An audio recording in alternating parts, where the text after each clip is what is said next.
ओम श्री साई नाथाय नमः।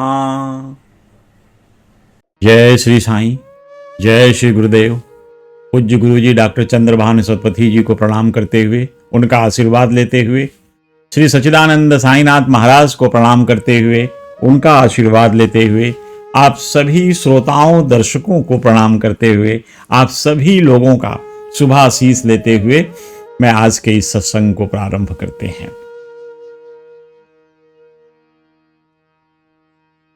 काफी परिचर्चाएं हम लोगों ने की भक्तों के, जो बाबा के अनन्य भक्त थे उनके बारे में, उनके जीवनी को जानने के बारे में।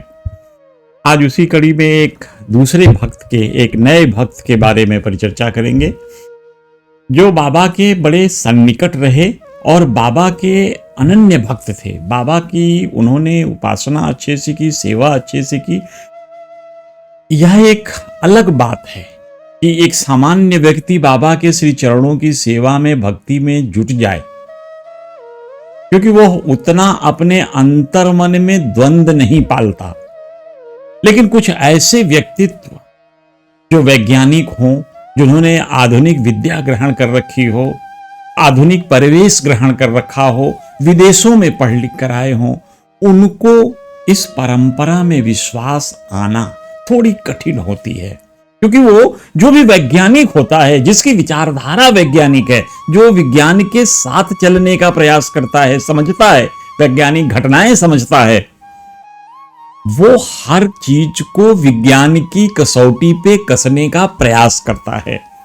उसके लिए हर चीज जो प्रयोगशाला में या किसी वैज्ञानिक थियरी, फिजिक्स की हो, केमिस्ट्री की हो, किसी भी चीज की थियरी हो, वो किसी थियरी से उसको समझाया जा सके, सत्यता उसकी परखी जा सके, ऐसी बातों में विश्वास करते हैं।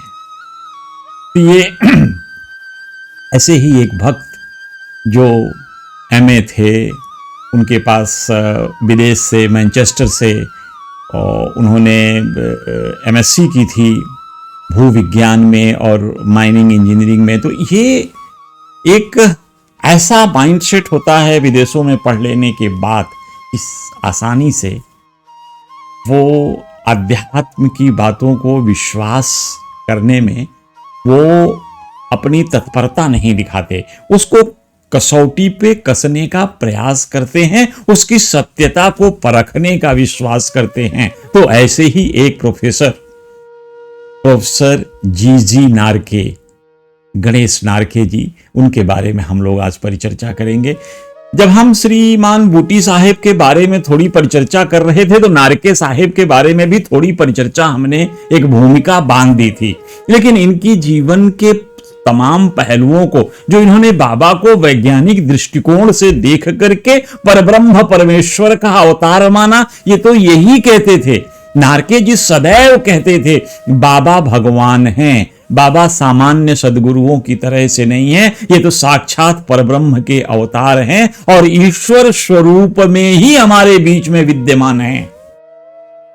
क्योंकि बाबा की जो भी लीलाएं ऐसी उनको देखते थे, उन लीलाओं को देखने के बाद उनको मन में यह विश्वास जमता था कि श्री साईं परब्रह्म परमेश्वर के ही साक्षात अवतार हैं। इसलिए उन्होंने बाबा को सदैव भगवान समझकर ही उनकी पूजा आराधना की।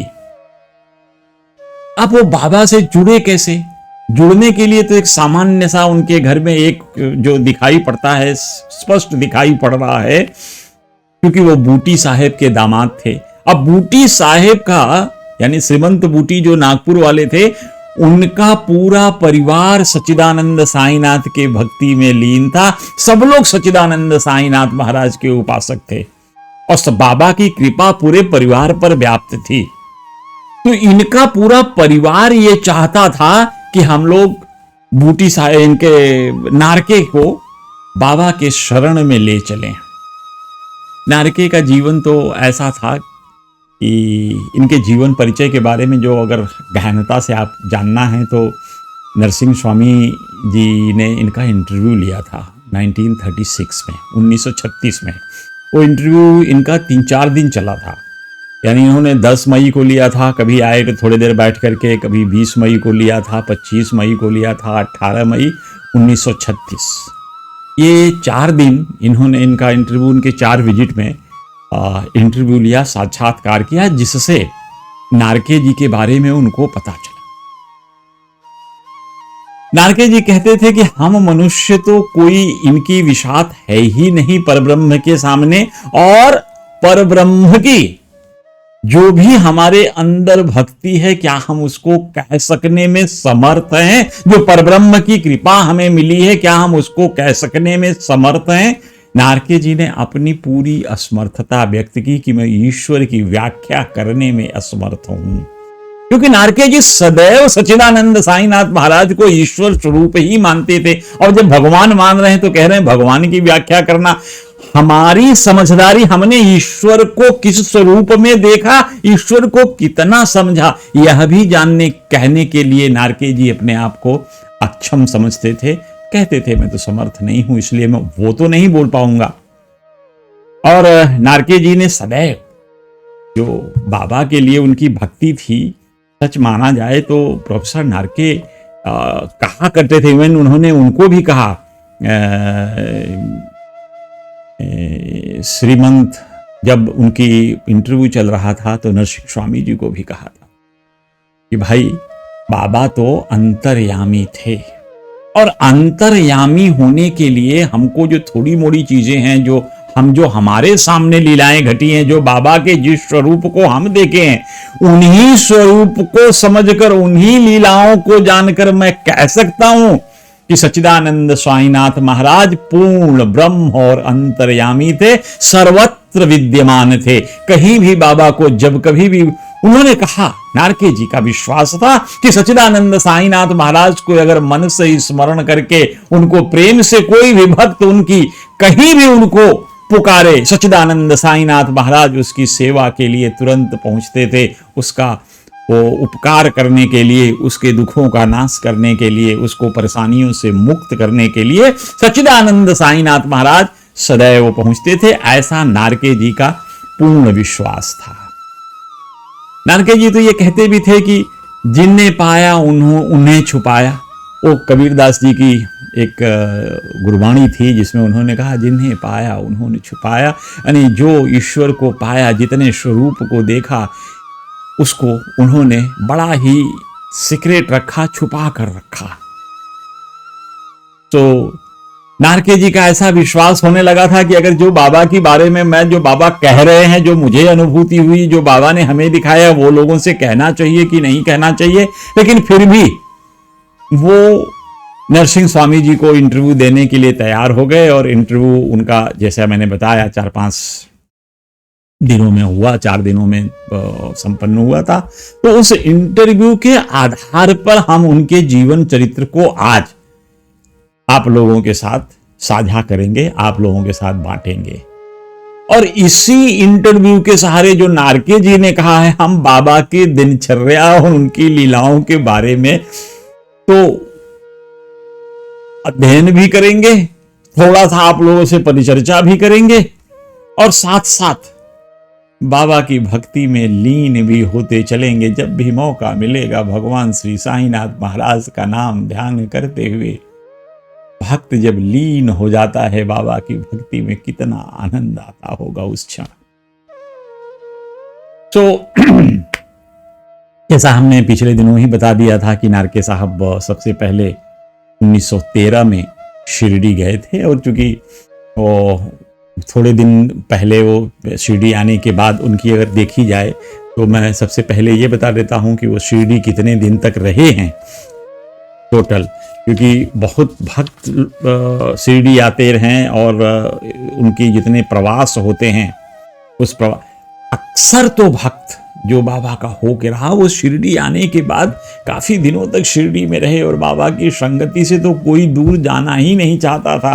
वो जो भगवान के चरणों में सत्संग से जो लाभ मिलता था, जो बाबा के आशीर्वाद से आनंद हृदय को प्राप्त होता था, उस आनंदमय क्षण को कौन छोड़कर शिरडी से जाना चाहेगा।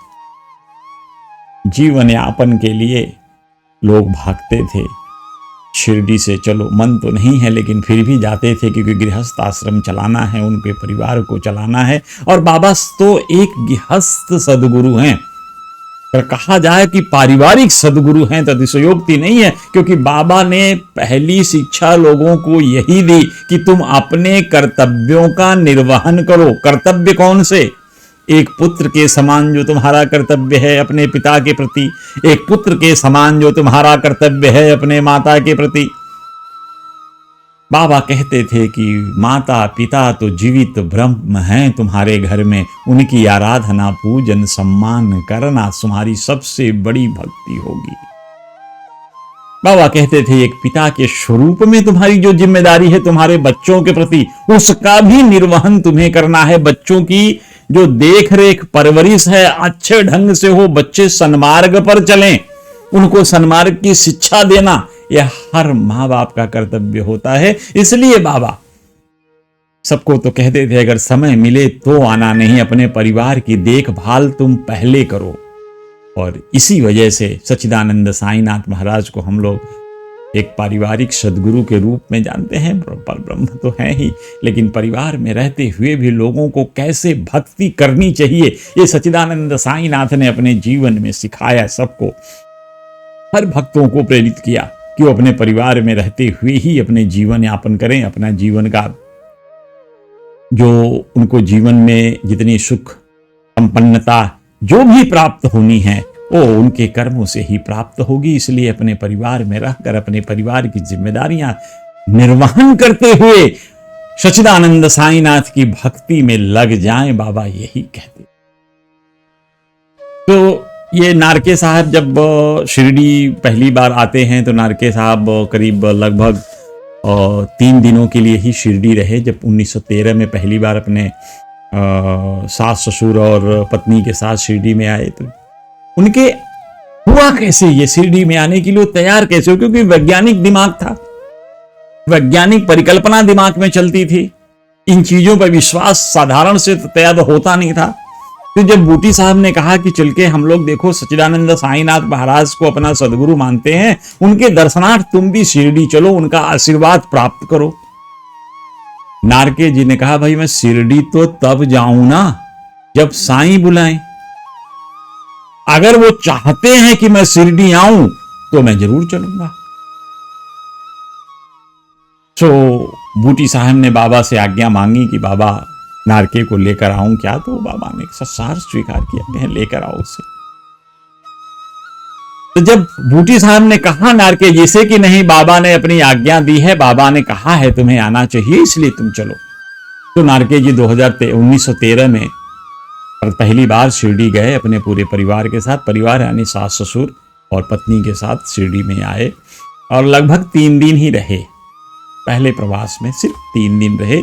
उसके बाद वो बालाघाट और बर्मा चले गए और वहां से लगभग वो 3 महीने का समय उधर भी पार किया और तदुपरांत वो अपने गांव अपने घर नागपुर चले गए थे और नागपुर से वो पुनः शिरडी आए।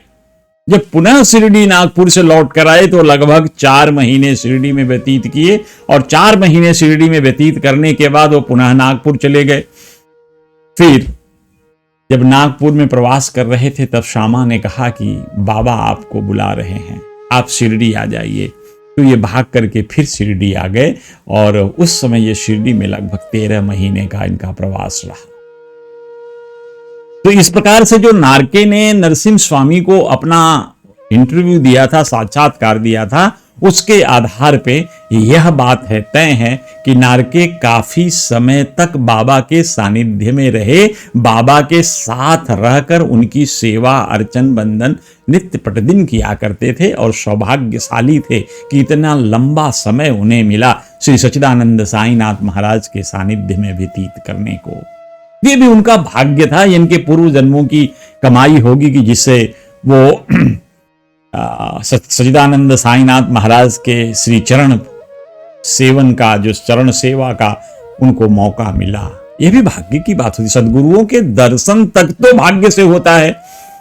जब आपके सदकर्म जागृत जब तक ना हो जाएं, सदगुरुओं के दर्शन होना मुश्किल है। उनके चरण सेवा करना, उनकी संगति मिलना, उनका सत्संग मिलना, उनका उनके साथ रहना, उनके सानिध्य में रहना, ये तो बड़े भाग्य की चीज है। आपके बड़े अच्छे पूर्व जन्मों के कर्म होंगे, तब सच्चिदानंद साईनाथ महाराज जैसे सदगुरु के सानिध्य में आपको रहने का अवसर प्राप्त हुआ।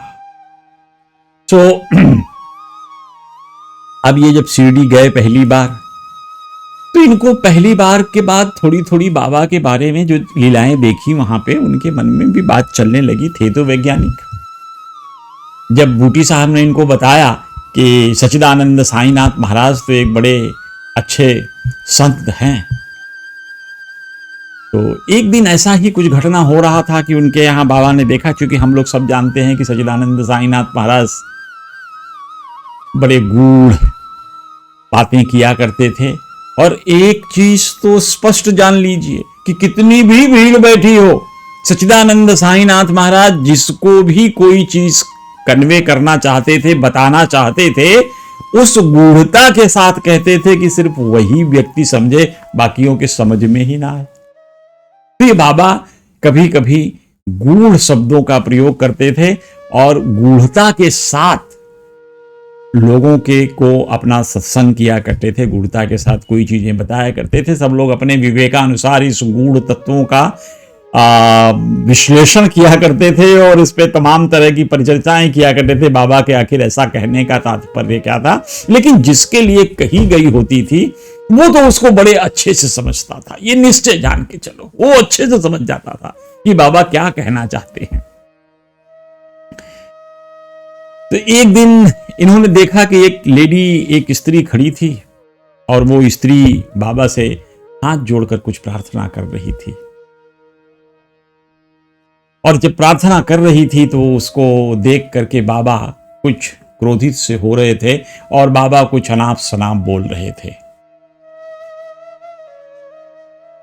नारके को यह घटना देख करके उस स्त्री का बाबा के प्रति समर्पण, हाथ जोड़कर बाबा का पूजन और बाबा का कुछ अनाप शनाप बोलना, क्रोधित होना,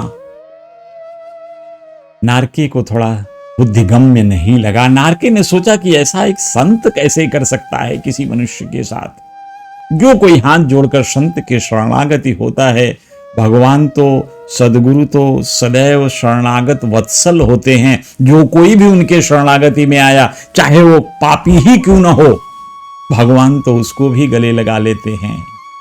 त्राहि त्राहि आरति हरन सरन सुखद रघुवीर। भगवान तो शरण सुखद हैं, उनके शरण में आते ही आपको सुख प्रदान हो जाता है। ऐसे भगवान की वैशिष्टता होती है। तो इसलिए नारके जी के दिमाग में यह चीज चलने लगा कि जब बाबा भगवान हैं, लोग भगवान मानते हैं, तो यह स्त्री हाथ जोड़कर जब उनके शरण में आई है तो बाबा उसको ऐसी चीजें क्यों कह रहे हैं। तो उनके मन में एक बात आई कि लगता है मुझे कि ये फकीर कोई पागल आदमी है। अब ऐसा बात उनके मन में जब आया बाबा के लिए कि यह एक पागल है, तो अगले दिन समय फिर आया इनका, जब वो गए बाबा की चरण सेवा के लिए, मौका मिला तो बाबा की चरण सेवा करने लगे। और बाबा की जब चरण सेवा कर रहे थे तो सच्चिदानंद साईनाथ महाराज ने इनको इनके सर पे थोड़ा सा एक थप्पी मारी और थप्पी मार के कह रहे हैं, नारके मैं पागल नहीं हूं। अब इतना बाबा का कहना नारके के तो पूरे शरीर में जैसे विद्युत संचार हो गया, क्योंकि यह शब्द सिर्फ नारके जानते थे। उनके मन में आया था, उनके हृदय में यह बात आई थी कि नारके, कि बाबा पागल हैं। और जब बाबा के शरण में नारके जाते हैं, उनकी सेवा करते हैं, तो बाबा कहते हैं, नारके अरे मैं पागल नहीं हूं। क्या स्थिति बनती है। अब नारके के हृदय में जो भाव उमड़ा कि बाबा तो सर्वव्यापी हैं, मन की गति को पहचान सकने में समर्थ हैं और सबके मन की गति जानते हैं। इसलिए नारके जी ने भगवान श्री साईनाथ महाराज के लिए प्रेम करने लगे, उनसे बड़ी घनिष्ठता होने लगी, मन में प्रगाढ़ विश्वास उत्पन्न होने लगा नारके जी के अब चलने लगी कि हाँ, साईं हमारे बात को, हमारे हृदय में चलने वाली बात को कैसे पहचानते हैं, यानी साईं अंतर्यामी हैं। अंतर्यामी यानी साक्षात भगवान के स्वरूप हैं सच्चिदानंद साईनाथ महाराज। तो ये इसमें कोई संशय नहीं है कि सच्चिदानंद साईनाथ महाराज अंतर्यामी नहीं थे, कहीं से कोई संशय नहीं। इतनी लीलाएं आपको साईं सचरित्र में देखने को मिलेंगी कि बाबा तो सच में अंतर्यामी थे। अपने भक्तों के हृदय में होने वाली हलचल को बाबा पढ़ लेते थे, आपके मनोभाव को पढ़ लेते थे और बिना प्रश्न किए ही आपको उत्तर देने में सक्षम थे सच्चिदानंद साईनाथ महाराज। सो यही चीज इनको भी लगी कि बाबा के ऐसे जो मन में जो बात आती है हमारे, बाबा समझ जाते। तो ये बहुत बड़ी चीज थी, ईश्वर के समकक्ष इनको मांगने में। लेकिन कई कई बार क्योंकि वैज्ञानिक दिमाग था, मन वैज्ञानिक था, पढ़ा लिखा विद्वान था, वो उसको विज्ञान की कसौटी पे कसना चाहते थे। अरे भाई, मैंने तो जितनी विद्याएं, जितने भी धर्म ग्रंथ पढ़े हैं, जितना भी समझा है, जैसे जैसे व्यक्ति का आध्यात्मिक विकास होता चला जाता है, जैसे जैसे व्यक्ति ईश्वरत्व को प्राप्त करते चला जाता है, वैसे वैसे उसका व्यवहार भी निर्मल होता चला जाता है। पर उनके व्यवहार में सच्चिदानंद साईनाथ महाराज जब किसी एक स्त्री जो उनका प्रार्थना कर रही है और उस पे झल्ला रहे हैं, बाबा कुछ उसको कुपित हो गए, गुस्से में कुछ बोल रहे हैं अनाप शनाप, तो यह इनको बुद्धिगम में बिल्कुल नहीं लग रहा था। सोच तो लिया उन्होंने, पागल बाबा ने बता दिया कि मैं पागल नहीं हूं, मन की उनको समझ में आ गई कि बाबा अंतर्यामी है, बाबा मेरे मन की बात समझ लेते हैं। लेकिन फिर से उसको विज्ञान की कसौटी पे कस रहे हैं कि एक संत का व्यवहार तो इस तरह का नहीं होता कि शरणागत वत्सल, जैसे हम लोग कहते हैं, हमने अभी बताया कि त्राहि आरति हरण शरण सुखद रघुवीर, भगवान की तो ऐसी वैशिष्टता होती है कि दुश्मन भी उनके शरण में आ जाए तो उसको भी भगवान गले से लगा लेते हैं। तो ये कह रहे हैं कि ऐसा इन्होंने कैसे, बाबा ऐसा क्यों करते हैं। तो ये इनके मन में एक उथल पुथल चल रहा था, समझने का प्रयास कर रहे थे और घर कर लिया ये कि बाबा भगवान है, इसमें मुझे अब संशय नहीं है, बाबा हमारे अंतर्यामी हैं, इसमें संशय नहीं है। लेकिन बाबा का व्यवहार ऐसा क्यों है, बाबा क्यों उस स्त्री के ऊपर इस तरह से झल्लाया। और उन्होंने एक स्त्री का नहीं बोला, उन्होंने ये बोला कई जगह उनके मन में, क्योंकि ऐसी शिरडी में तमाम घटनाएं होती थी, बाबा चिल्लाते थे, बाबा क्रोधित हो जाते थे, परिस्थितियों पे कभी क्रोधित हो जाते थे, कभी लोगों की विपत्तियों के ऊपर क्रोधित हो जाते थे, जो विपत्ति किसी व्यक्ति को परेशान कर रही है, कभी प्रारब्ध पर क्रोधित हो जाते थे। यदि किसी व्यक्ति के प्रारब्ध में कोई बुरी चीज है जिससे वो व्यक्ति दुख पा रहा है, तो बाबा प्रारब्ध को ही काटने के लिए डांटना शुरू कर देते थे। तो बाबा की वैशिष्टता तो बड़ी अलग है और उनके काम करने की पद्धति भी बिल्कुल अलग है। तो इनका इतना सोच करके नारके जी के मन में, लेकिन ये बात नारके जी के मन को शांत नहीं रहने देता था। तो एक बार ये अपने एक संत थे, काफी प्रसिद्ध संत थे, माली महाराज, श्री माली महाराज, उनके शरण में गए और उनके शरण में जाने के बाद उन्होंने दंड प्रणाम करके उनसे अपने मन की बात कही। कह रहे, आप पहुंचे हुए संत हैं और मेरे मन में एक शंका व्याप्त है, मैं बहुत परेशान हूं। मैं साईं को ईश्वर मानता हूं, लेकिन जो साईं व्यवहार करते हैं उस व्यवहार से मुझे थोड़ी सी अंतर मन में द्वंद्व सा हो रहा है, ईश्वर के व्यक्तित्व को समझने में द्वंद्व हो रहा है। मैं ठीक से समझ नहीं पा रहा कि आखिर सदगुरु होते हुए सच्चिदानंद साईनाथ महाराज ऐसा व्यवहार क्यों करते हैं, क्यों वो किसी को डांटते हैं, उस पर क्रोधित होते हैं, क्यों अनाप शनाप बोलते हैं, अपशब्दों का प्रयोग करते हैं, ऐसा क्यों। तो श्री माली जी ने उनसे तुरंत पूछा, अच्छा तुमने क्या कभी उनको ऐसा करते हुए देखा। तो हाँ, मैंने कई अवसरों पर देखा वो ऐसा करते हैं। फिर हम अपनी आंखों से देखे, क्या मैं अपनी आंखों से ही देखा। और उन्होंने उदाहरण स्वरूप उसी औरत की बात करी जो बाहर खड़ी होकर बाबा से प्रार्थना कर रही थी।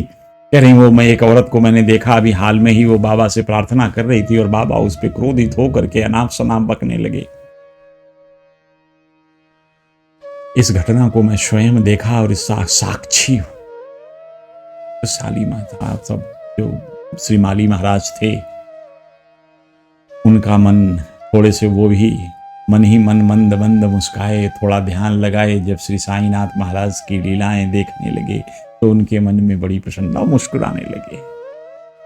क्या सुनो, इन संतों की कथाएं बड़ी निराली होती हैं, इनका व्यवहार बड़ा निराला होता है, इनका कार्यकलाप बड़ा निराला होता है और तरह तरह के संत अलग अलग तरीके से व्यवहार करते हैं।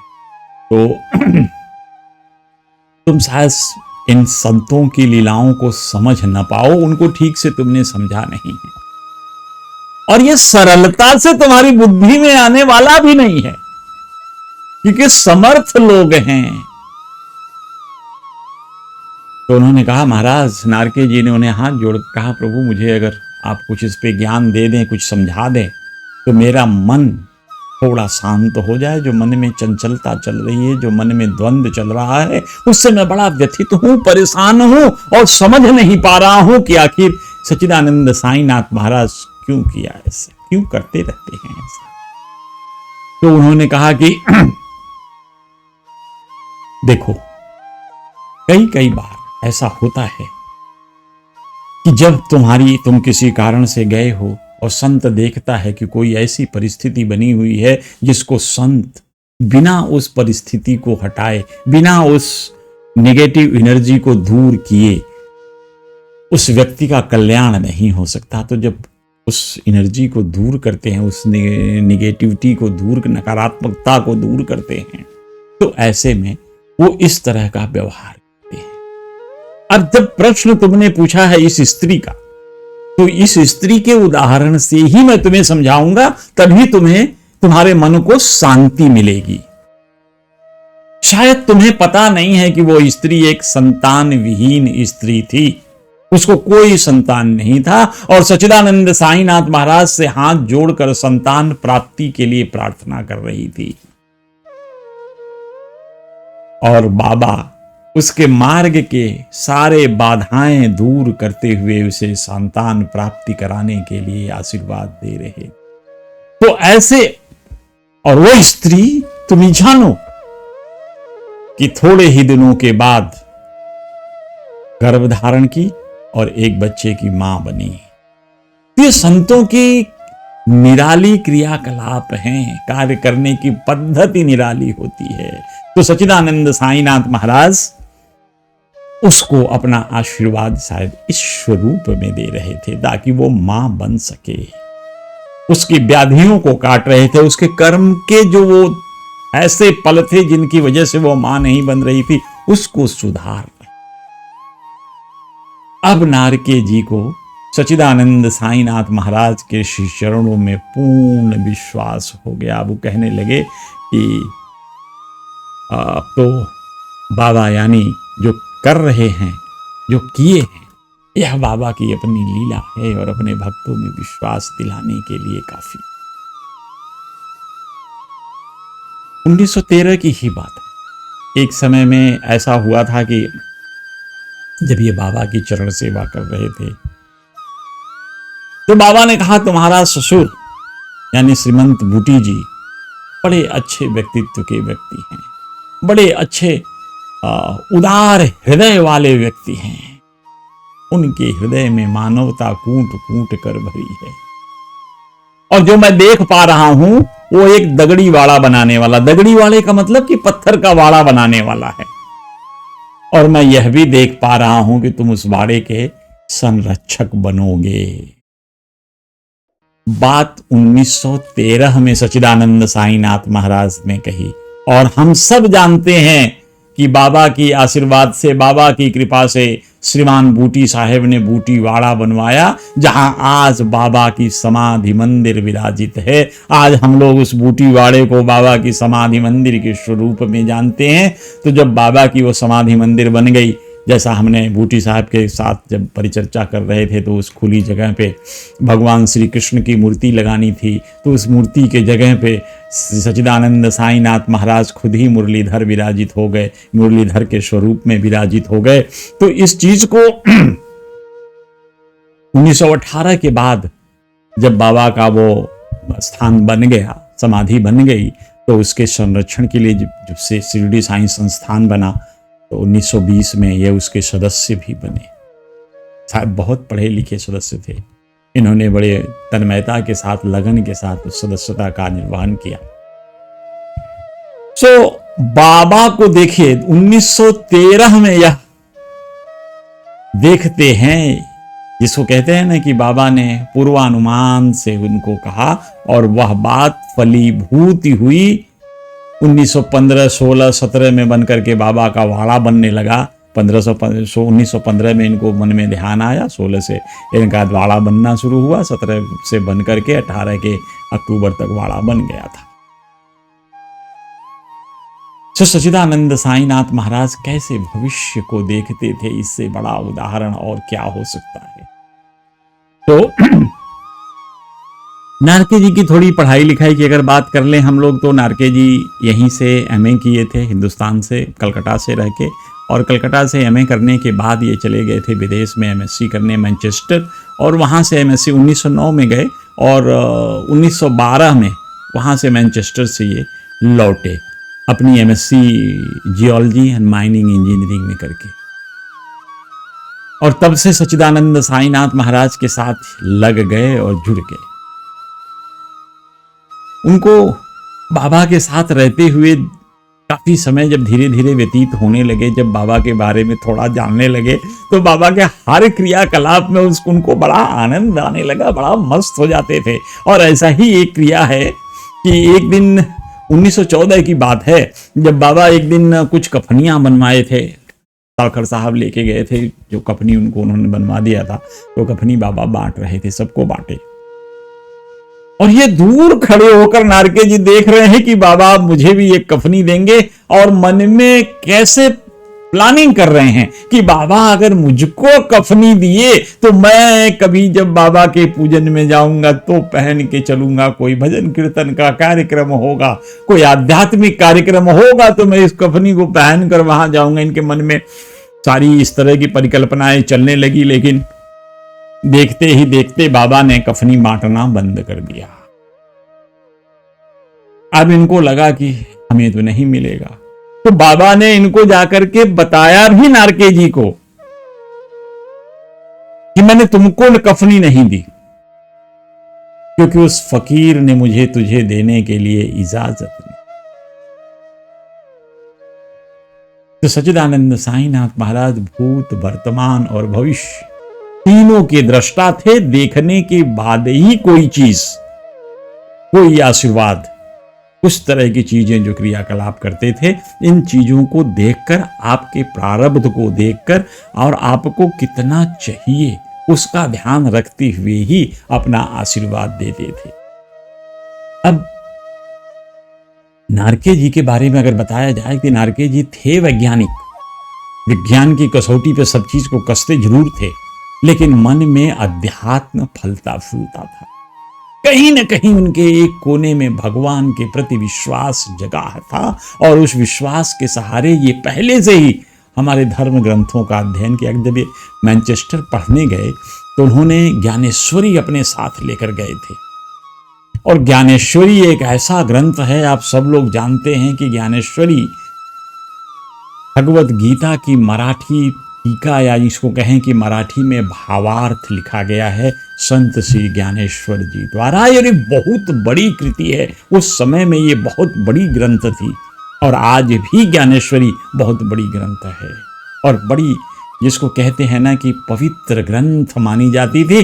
संत ज्ञानेश्वर ने अपने उम्र के 15 वर्ष में ही 15वीं वर्ष में ही इसको पूरा कर लिया, क्योंकि ज्ञानेश्वर जी का तो टोटल जितनी 21 साल की उम्र ही थी पूरी। 21 साल का बच्चा जब इस संसार से जाता है तो पूर्ण ब्रह्म को प्राप्त होकर जाता है। सोचिए, श्री संत ज्ञानेश्वर के बारे में, इनका जन्म तो 1275 में पैंठड़ के, जो औरंगाबाद का पैंठड़ में गोदावरी नदी के किनारे एक आपे गांव था, वहां पे हुआ था। इनके पिताजी, संत ज्ञानेश्वर के बारे में थोड़ा सा 4 लाइन बता दूंगा तो उसे आपको भी आनंद आएगा और मुझे भी आनंद आएगा, क्योंकि संत ज्ञानेश्वर सच में एक निराले संत थे, जो उन्होंने बाल्यकाल में ही भागवत के बारे में, भगवान के बारे में जितनी जानकारी होनी चाहिए सब इकट्ठा कर लिए। ऐसे भक्त थे, ऐसी भक्ति थी उनकी श्रीहरि के बारे में, वो भी भगवान के ही स्वरूप में पैदा हुए थे, भागवत अवतार ही थे, अगर कहा जाए तो अतिशयोक्ति नहीं है। श्री ज्ञानेश्वर जी महाराज, इनके पिता विट्ठल पंत और माता रुक्मी जी, ये लोग भी विठोवा के बड़े अनन्य भक्त थे, विठोवा की भक्ति में लगे रहते थे। लेकिन इन्होंने जब विठोवा की भक्ति में लगे तो शादी के बाद इन्होंने संन्यास ले लिया, और उसी में जो शादी के बाद इन्होंने संन्यास लिया और इनके जो बच्चे थे, 3 भाई, यानी निवृत्तनाथ जी, ज्ञानेश्वर जी, सोपान जी और मुक्ताबाई, ये 3 भाई 1 बहन। तो लोगों ने इनको क्या उपहास उड़ाने लगे, लोग उपहास उड़ाने लगे कि ये एक साधु के बच्चे हैं। तो इससे बहुत श्री विट्ठल पंत जी बहुत दुखी हुए और उन्होंने अपना शरीर त्याग दिया।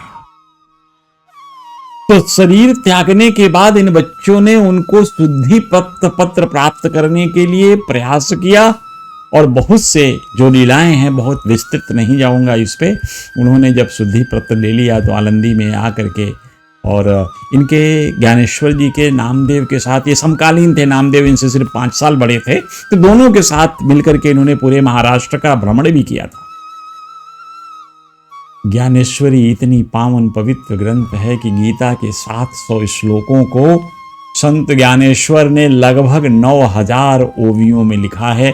गीता के एक एक श्लोक पे इन्होंने बड़ी टिप्पणी भाषा, जिसको कहते हैं ना भावार्थ स्वरूप, जो सामान्य लोग समझ सके, ऐसा प्रयास संत ज्ञानेश्वर ने किया है।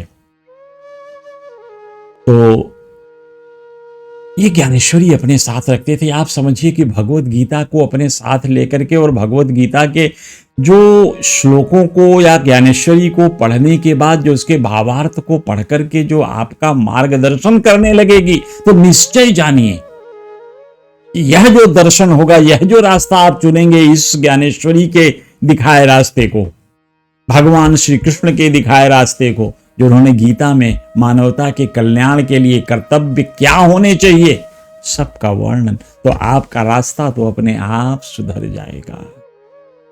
तो मेरा सिंपल अभिप्राय यहां इस संदर्भ को लाने का सिर्फ इतना था कि इस संदर्भ में उन्होंने, हम ये बताने का प्रयास कर रहे थे कि वो शुरू से ही भगवत भक्ति में लीन थे। भगवान के बारे में जानने के लिए उनके मन में उत्कंठा थी, और जो बचपन से ही भगवत गीता यानी ज्ञानेश्वरी का अध्ययन करे, वो कैसे भगवत के बारे में ना जाने, वो भगवान का कैसे बच्चा ना बने, ऐसा संभव कैसे होगा। तो आज अपनी कथा को हम यहीं विराम देते हैं। नारके जी की और जो बाबा के साथ उनके सानिध्य में रहकर जितनी भी गूढ़ बातें सीखी, जो हम लोग आपस में, जो बाबा से उन्होंने बहुत सी चीज़ों के बारे में बाबा का मत जाना था कि बाबा उन चीज़ों के बारे में क्या विचार रखते हैं, तो उन विचारों पे हम लोग अगले गुरुवार में या जब कभी भी मिलेंगे तब उस पर परिचर्चा करेंगे। तब तक के लिए जय श्री साईं, जय।